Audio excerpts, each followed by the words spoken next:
Confidence 2 by Father Thomas de Saint Laurent.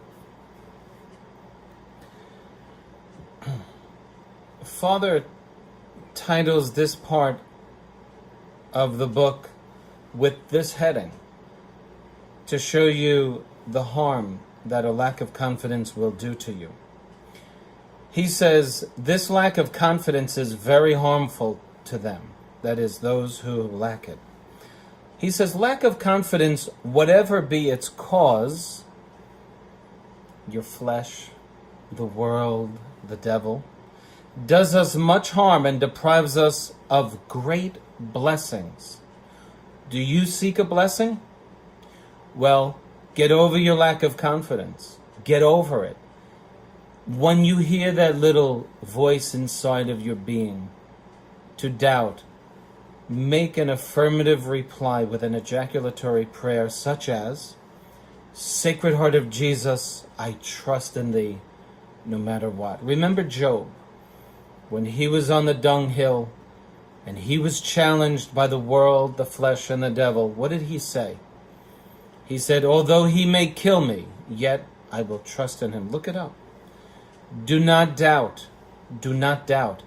God is so interested in your cross that he handed it to you, and he literally coddles you as you drop it and as you try to pick it up and carry it. The cross is there to sanctify you, to increase your virtues. It's not there because you made a mistake in your life and you did something stupid. He let you fall into your mistakes, into the stupid things which we did. And that's our crosses sometimes. Others are crosses given to us when we're perfectly innocent by other people's sins. But sometimes we mess up and we think, had I not done this, I wouldn't have this mess on my shoulders. True. But yet it is the cross by which God sanctifies our souls. Confidence. I want to reiterate confidence. Don't deprive yourself of great blessings from God. When St. Peter, in his eager desire to meet our Lord, jumped from his boat into the lake, he walked upon the waters with an assured step. But the wind blew violently, and soon the waves rose angrily, threatening to engulf him. He took his mind off of Christ. And what happened? He saw the natural law. He saw what normally happens. I'm going to sink. And what happened? He began to sink. Peter trembled with fear. He hesitated and began to sink. O thou of little faith, Jesus said to him, why didst thou doubt? Let's go to St. Mark chapter 11, verse 24. Right before that, Jesus says, have the faith of God. To the same person, St. Peter. Have the faith of God. Whosoever shall say to this mountain, be thou removed and be thou cast into the sea, and shall not stagger in his heart, but believe whatsoever he saith, it shall be done for him. And then he continues, therefore, whatsoever you ask when you pray, believe that you shall receive, and these things shall come unto you. So when you are walking on water, and you have that great confidence,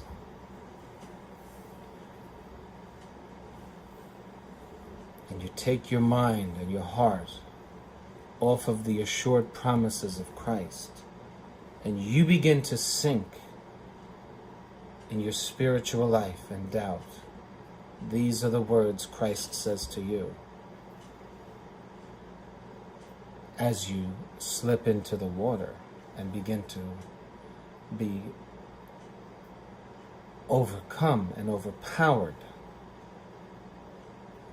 by reality. The reality that from which you seek to be delivered. And you begin to sink into doubt and into the weight of your cross, and begin to doubt that God has any interest in assisting you. This is what he says to you. O thou of little faith,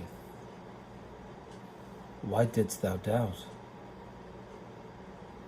Why didst thou doubt? Do not doubt. Every time you get hit with it, therefore, every time you get hit with a doubt, you must make an affirmative response to combat it, no matter from whence it comes. Whether it be from the devil, oh Jesus, I trust in thee. Whether it be from the world, your friend, your mother, your aunt, telling you you're crazy. Oh no, Jesus, I believe. Or whether it be from your own flesh, your memories of times past, of things never going your way, and always thinking, I will never get this, or whatever it is. Say, oh no, Jesus, I trust in thee. And so it is with us. In our moments of fervor, we remain tranquil and recollected at the feet of our Lord. But when the tempests come, the dangers engross our attention, we turn our eyes away from our Lord to fix them anxiously on our trials and our dangers. We hesitate, and then we sink. Temptation assails us, our duties seem tiresome and disagreeable. Disturbing thoughts take possession of us. The storm rages in our minds, our sensibility, and in our flesh. Passion overcomes us. We fall into sin. We give way to discouragement, more dangerous than the sin itself. Souls without confidence, why do we doubt?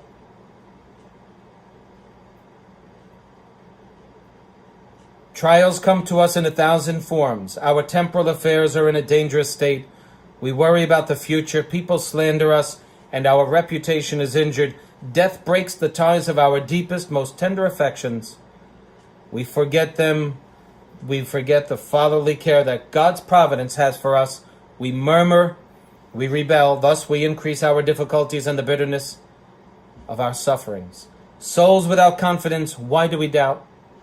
If we had clung to our Lord with a confidence that grew in proportion to the apparent desperation of our situation, guess what? We would have suffered no harm. We would have walked safely and calmly on the waves. We would have reached the tranquil and safe gulf without accident. Soon we would have found ourselves on the sunny shore that is illuminated by the light of heaven. The saints struggled against the same difficulties.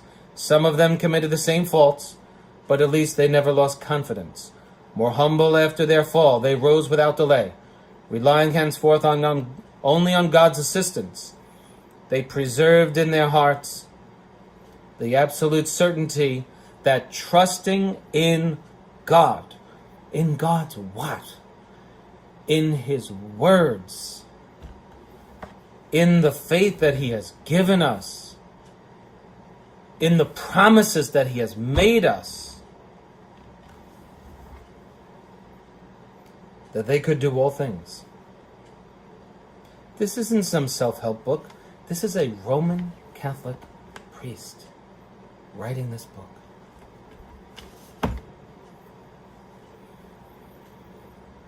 And their hope did not confound them. Begin then to be confident. Our Lord exhorts you to do this. Your interests demand it. Did you hear that? And at the same time, your souls will have light and peace. You worried about a loved one? You're worried about the situation that you're in? Your children?